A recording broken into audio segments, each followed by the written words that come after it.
Let's draw Raboot, the Fire-type Pokémon from the Galar region. Evolved from Scorbunny, Raboot is very famous in the Pokémon world for being like a teenager going through its rebellious phase. Do you remember how in the anime, right after evolving, it acted aloof and ignored its trainer's commands, pretending to be cool? But actually, behind that blunt expression hides an incredibly hard worker. Since it always keeps its hands tucked into its pockets, it doesn't use them. Instead, it practices its kicking by juggling berries and kicking them from trees.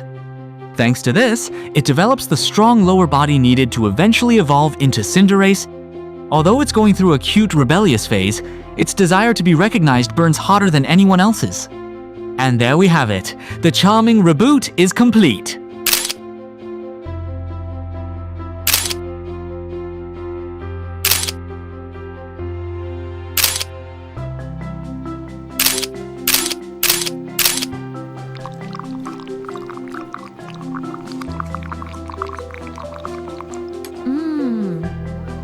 So good.